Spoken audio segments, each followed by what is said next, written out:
Hello guys, I hope you're doing great. Thank you so much for clicking on this video. My name is Kian and I'm really happy to welcome you, or maybe to welcome you back to my YouTube channel. Today I'm going to react to an album that I've actually been waiting for kind of a long time now. This is the new album by Banks and it's called 3. It was released on July 12th, and I have to say something about July 12th.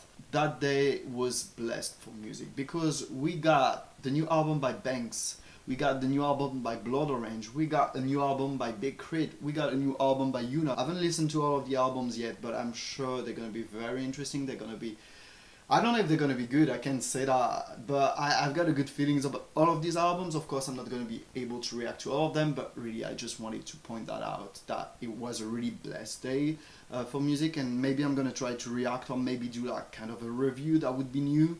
That would be kind of interesting to do a review of the new Blood Orange album, because I really love Blood Orange. But this video is about Banks, so back to her. Banks is one of my favorite artists. Like, I think I say that quite often when I make reaction videos, but Banks is really one of my favorite artists.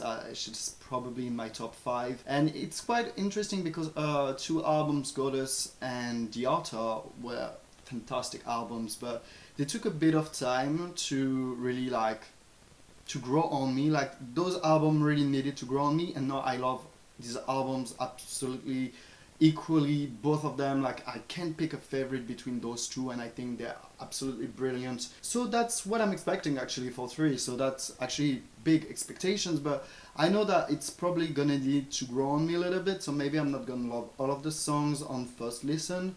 But anyway, I think it's gonna be great. We've heard a few songs from it. The first one was Gimme, which was a banger by Banks. Like, she did those on the previous one on the altar, and it's quite a perfect banger actually.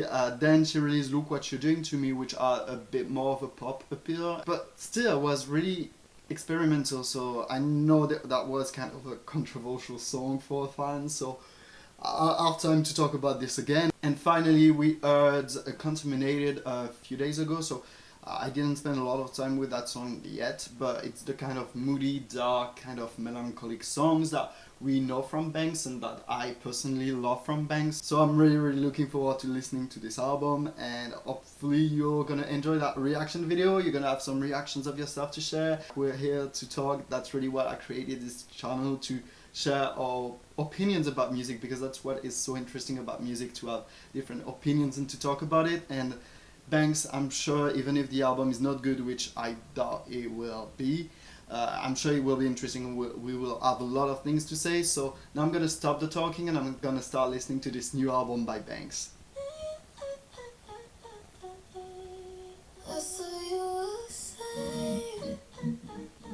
Okay, she's only using her voice like as an instrument, and that's something she's been doing a lot lately.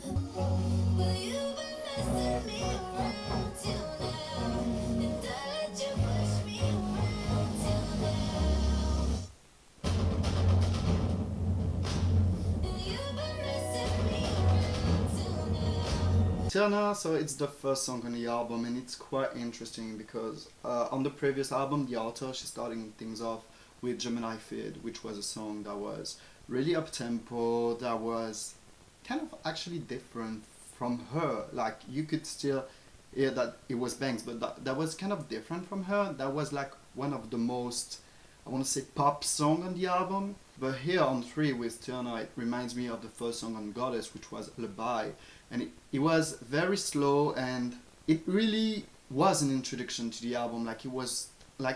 She was welcoming you slowly and really setting the mood. And it's interesting because she has been using her voice a lot lately in very surprising ways, with a lot of vocoder, with a lot of auto-tune. And here, except for the percussions around the end, which were really distorted, here until now she really used only her vocals as an instrument. It was almost like an a cappella song here. So the production was actually really interesting and really well handled, because it must be really pretty hard to create such a song and to make sure that the harmonies sound good, even after you put auto-tune on it, because it really changes the harmony. So that's a really interesting song. Of course, it's not going to be the song that I remember the most at the end of the album, but it's a pretty good introduction to this new album. And it's, once again, like, it's a really bang song in the lyrics. It's a song about a relationship that is kind of difficult, that is hard on her, and that is almost toxic for her. And at the end, she's like, I let you push me, but now it's over. Like, I let you push me till now. And there's like this confidence that happens on the song, and it's so interesting to hear evolution. Already on the altar there was so much more confidence, and to know that the next song is actually Gimme, yeah, I think this album is gonna be really cool because there's gonna be so much confidence. And yes, let's listen to Gimme. Her Hudson Mohawk production actually, which is something that we need to point out because Hudson Mohawk is so underrated as a pop producer.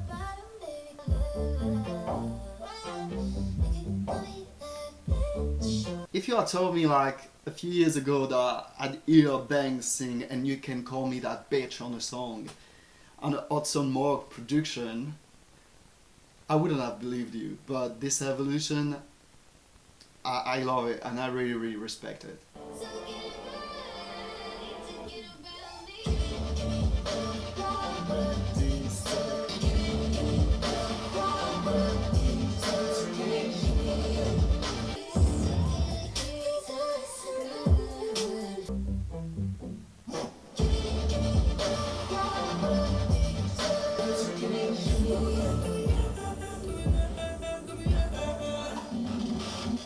Someone on Twitter said about this song after it was released that it sounded like as if Banks collaborated with Timbaland on a production.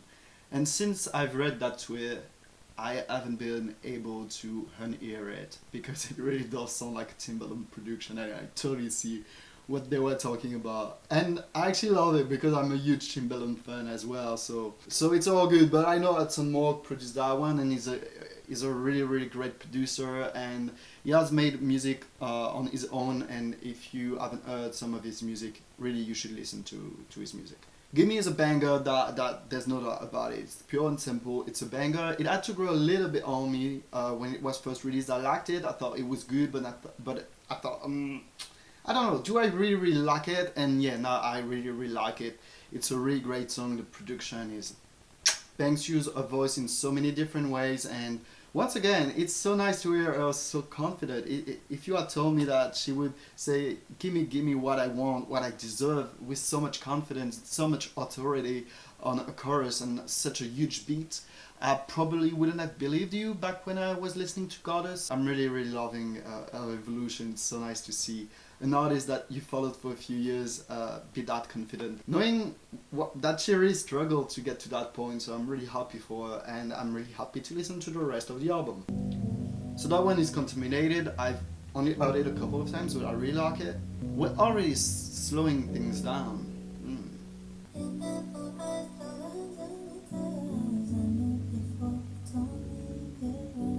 Once again, she used auto-tune, but it really adds something to the song. Like, it adds more emotion to it, I think. It's very vulnerable.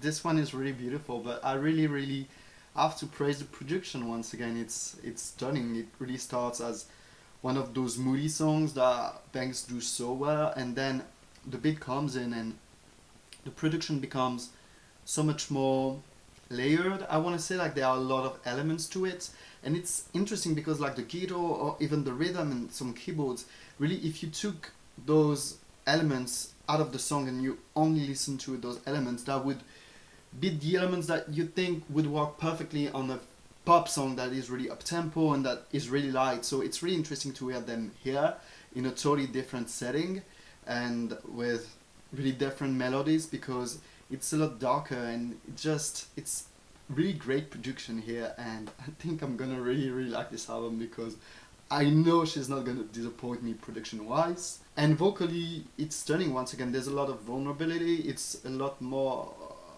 what I'm used to from her. But actually the beauty of that track is that right now I'm listening to it and I'm thinking it's beautiful. But like, I know that a year from now, like, I will know every single word of this song. And that I'll have probably a lot of memories linked to that one. Let's listen to Struck now.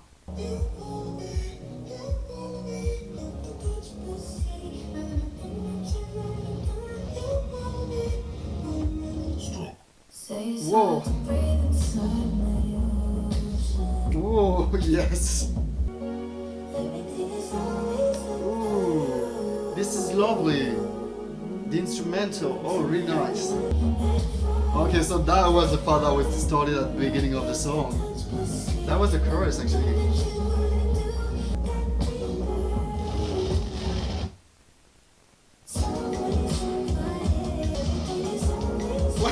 What is happening? Like, the production changed. Oh, I have to listen to that again.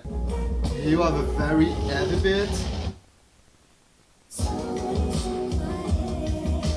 And now it's almost like synth pop. It's really 80s influence. It's so weird. Oh.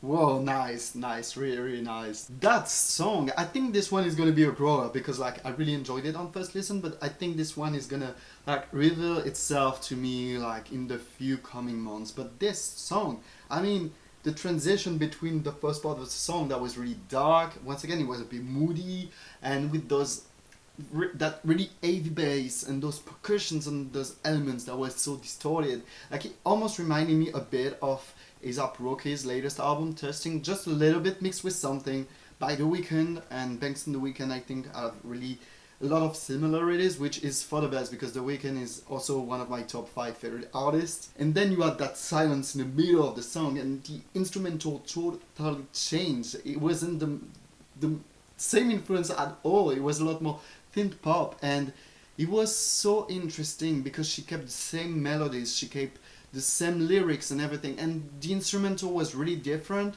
so it was like hearing the same thing but in a different setting, and it was so interesting because it totally changed the way you listen to the song, and that was brilliant. Like, those are the little thing in songs, and something that really look like something that just makes the song even more interesting like 1 minute before the end of it. So that one, it's gonna be a grower, but I already really like it. That one is called Godless, and the first album was called Godless. I just need to point that out. I feel like there's almost something kind of gospel about that track.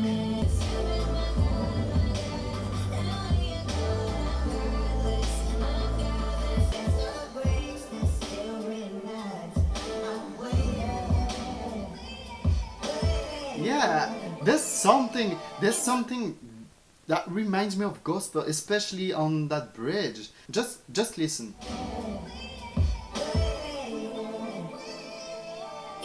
There's really something that is kind of gospel influence on that song, and I'm gonna talk about this in a second.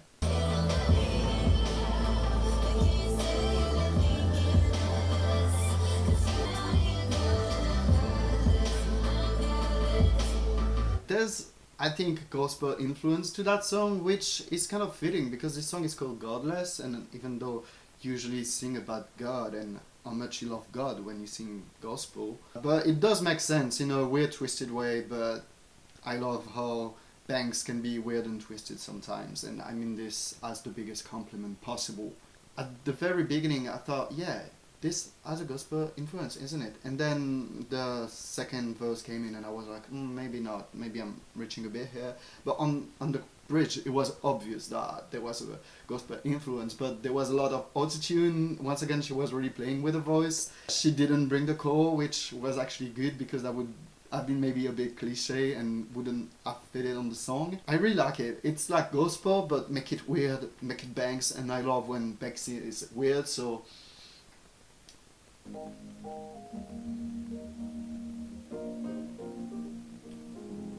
that's different. Just the intro, that piano, it's almost like there's like an R&B jazzy influence into it. Oh, okay, she's bringing in the guitar. Alright. I'd really love it if the entire song were like stripped down like this. I would be so fine with it. Certified to scuba dive in my memory. Okay, that's a lyric. Oh.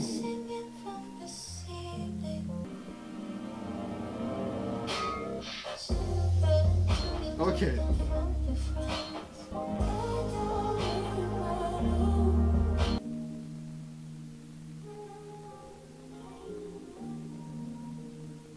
I think it's really funny how this song that is the most stripped down and where there's probably the less production, like they kept it very simple in the end. Even if there were a lot of elements, they kept it quite stripped down, and it was really nice because each element you could really hear it.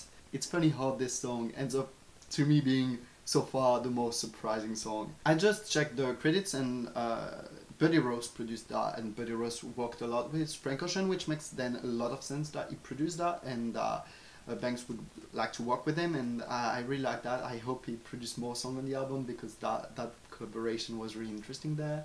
I just have to ask though, what those so mean? How do you even say that? Oh, okay, like that's like a seesaw or something. Yeah, okay, I see. Alright. Alright, the next one is Look What You're Doing to Me, and that song was kind of controversial on Twitter it seems, but I personally really love it, so let's listen to it. Hey, you know, gospel, R&B, soul influence here, right there, in a very weird way, but we love it.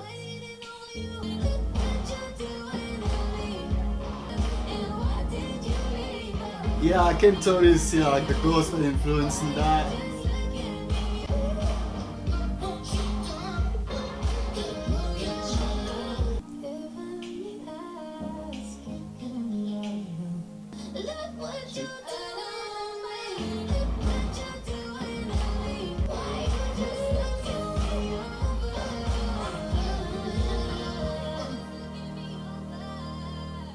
Alright, so I know that people had a lot to say about this track, which, by the way, is kind of a good thing, because even though people don't necessarily like it, it means that at least you did something right. People are talking about it, and they have a lot to say. But a lot of people were saying, yeah, well, this song sounds like a mess, like it's really messy, it sounds like you're listening to several songs at the same time. And I kind of want to say, that was the point, because like this song to me is kind of sonically a representation of what falling in love is like. She's like, what are you doing to me? And there are so many emotions coming. There are moments of calms, mostly during the verses, and then the moments where you're just doubting everything, and there are so many things happening at the same moment, which are the choruses, and there are so many different things happening, and like that's the point of the song, and that's what I like so much about it. It really is like kind of a representation of falling in love. This is a grower. This is a song you have to feel a special way to really get into it. Like I didn't get into it at first listen. On first listen I thought, that's interesting. But then I started to understand what she was trying to do, and yeah, to me this is a great song, and I really like it. But I can understand that other people may not like it. It sounds so chaotic, but that's the beauty of it. All right, Buddy Rose apparently produced that one too. So let's listen. Ooh. Oh, funny, because I couldn't let go of 2008 for a long time too, so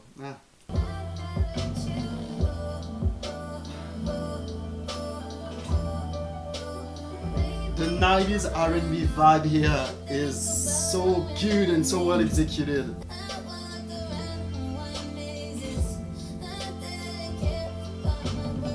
What? I didn't care, I forgot my bra.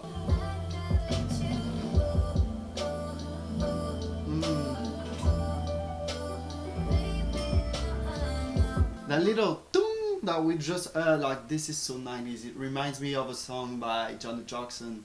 One of the best songs in my opinion is called Go Deep, and yeah, if you haven't listened to Go Deep or The Velvet Rope, you'll seriously missing on something. Ooh. Alright, she's bringing the strings. No, that's over. This song is the one, that's over.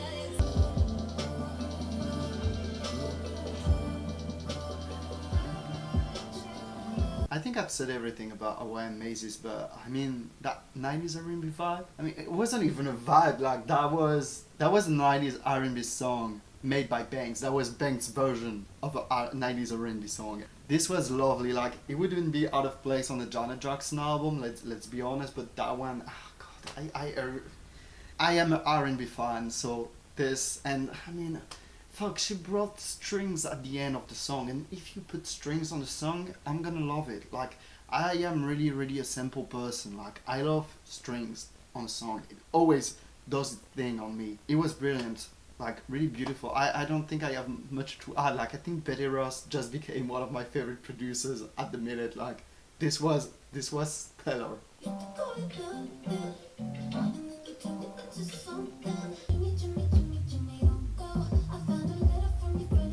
Who the fuck is Gimme?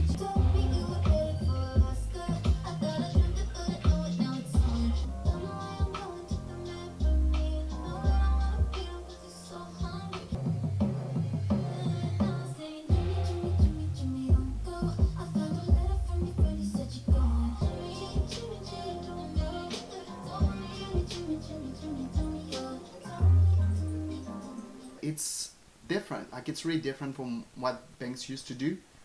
Usually does, like it makes sense with what she usually does, but she's really experimenting with her music. And even though Alaska might not be what I like the most on the album so far, like I know it's gonna grow on me first off, but it's also a track that is really interesting. Like production wise, there's not too much happening on it, but there's still a lot of things, a lot of elements to listen to, so I'm gonna need to listen to that again. But that was definitely really interesting, and that chorus with Jimmy Jimmy Jimmy don't go, that was kind of a weird chorus, but at the same time it makes so much sense, and that's like kind of perfect pop chorus in the end, because those are the choruses that you remember. Like I know after listening to the album, I'm gonna remember that Jimmy Jimmy line.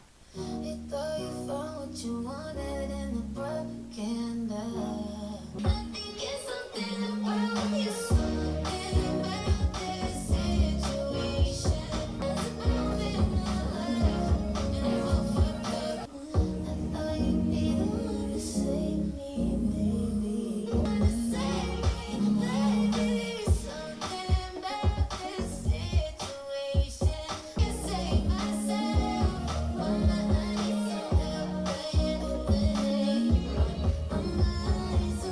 Propaganda was one of the songs that I was the most curious about, just because of the title, because I thought propaganda, is this gonna like be like a political song? And I don't think it's about politics, but maybe I'm missing something lyrically.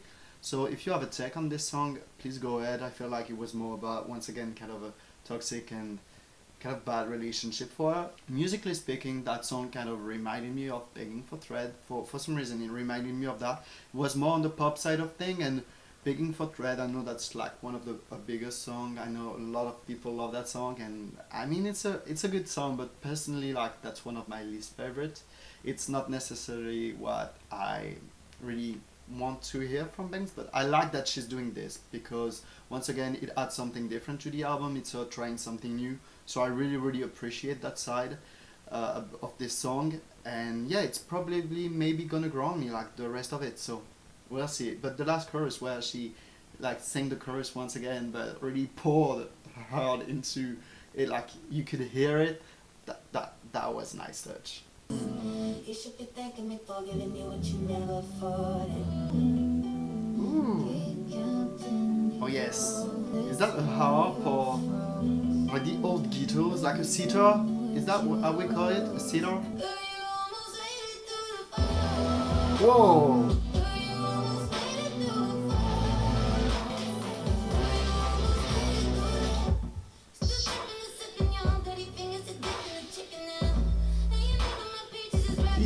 Yes, I'm absolutely here for that.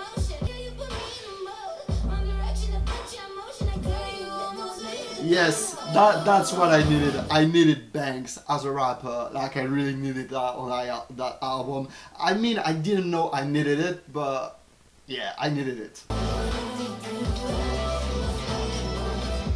Alright, that was a very interesting song, and by looking at the credits, I noticed that this was produced by Edson Mork and a lot of other people, and also that there was a writing credit by another other than Miguel. And Miguel, I mean, if Banks is one of my top 5 favorite artists, Miguel is at least in the top 10. I love Miguel, and knowing that he co-wrote this with a bunch of people and Banks, of course, it's kind of surprising because that's definitely not what I would have expected from a Banks and Miguel collab. This was so surprising. This was pretty good. I mean, the rap part was, I mean, it was everything. Like, I'm gonna re-listen to that song over and over just for the rap part because, yes. Alright, this is gonna be a slow song. I'm ready for it.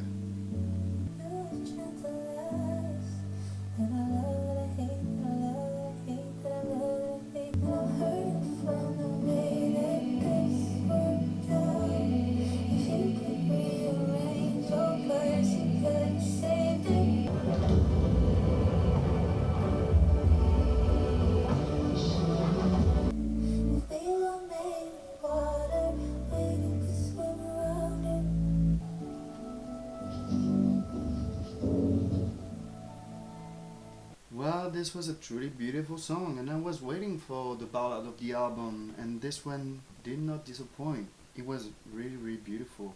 I like that for the first time, it's like probably actually the song where she least distorted the vocals, least played on the vocals, and really wanted to show a more vulnerable side, even though you could feel it, like for example on Contaminated. But there on If We Were Made of Water, it was a lot rawer, but still there was a bit of experimental things on the voice, but not that much. And yeah, it was a nice difference. It was a really beautiful song about, I think, losing trust in the person that you love. At some point she was talking about its big ego, and it reminded me of the song Stroke, where she was like, you want me to stroke your ego? So I think these two songs and probably the entire album is about the same person, which actually adds a lot of depth to the entire thing. Alright, last song on the album, it's called What About Love.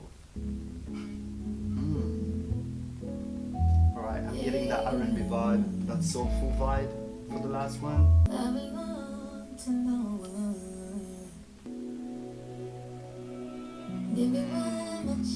Alright, if they bring in the strings, and yeah.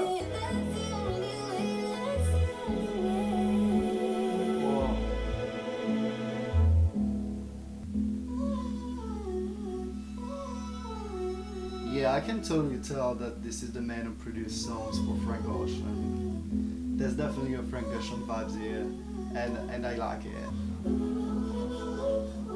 Oh, this feels improvised, and there's texture to it. It almost feels like maybe that's like a voice memo when she started working on the song, maybe.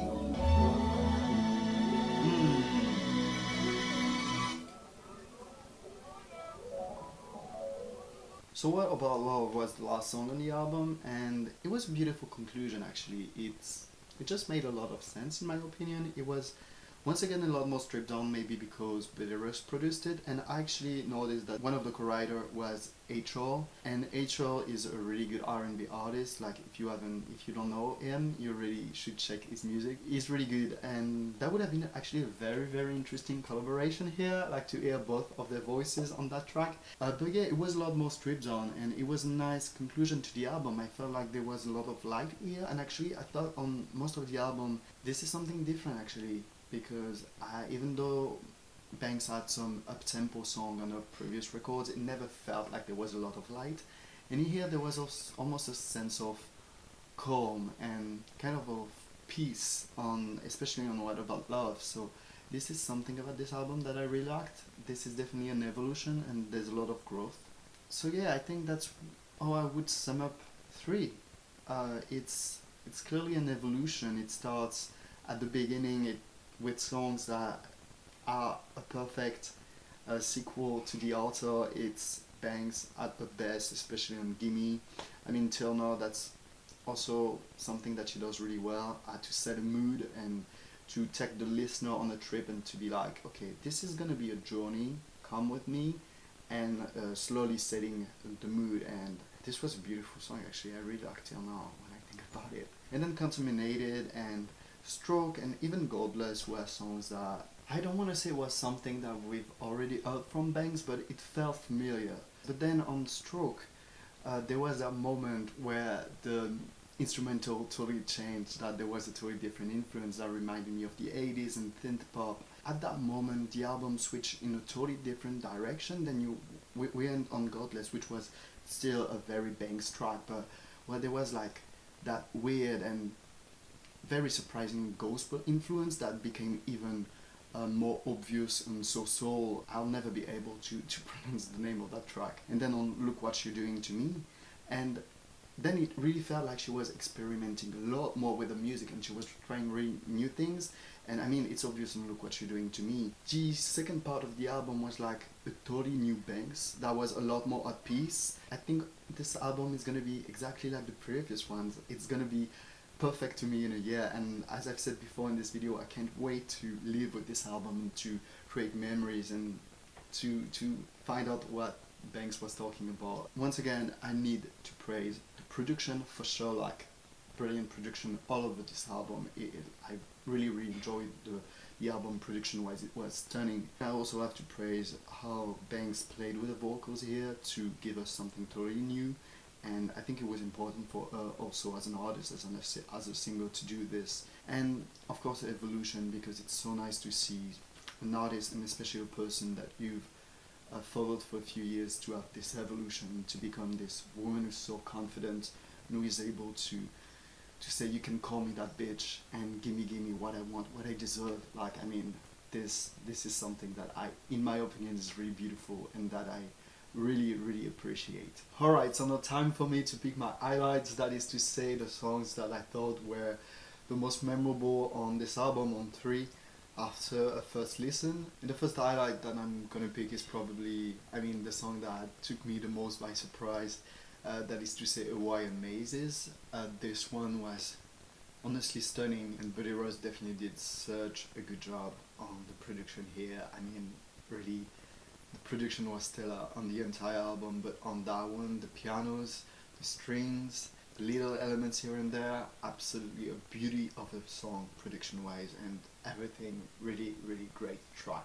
Another one I'm gonna pick is If We Were Made of Water, because it was actually the only ballad on this album. There were a couple of slower songs, but the entire album was actually quite upbeat, especially compared to Goddess, the first album. And If We Were Made of Water kind of reminded me of Goddess in a way, and it reminded me of certain songs in the auto. It's where I saw that there was really an evolution between the albums, and like that this album was really different from the previous ones, is because the only ballad was really, I mean, it was a bit heartbreaking, it was sad, but it was still full of light, and there was a sense of peace to it, which I think wasn't on the altar. I think especially of the song To the Earth, which was definitely the slowest song on the altar, and it was the same thing, it was just piano, it was quite a simple production, and a lot of vulnerability in Banks's voice and in her lyrics. It was very similar to If We Were Made of Water, and I think also of Under the Table on Goddess.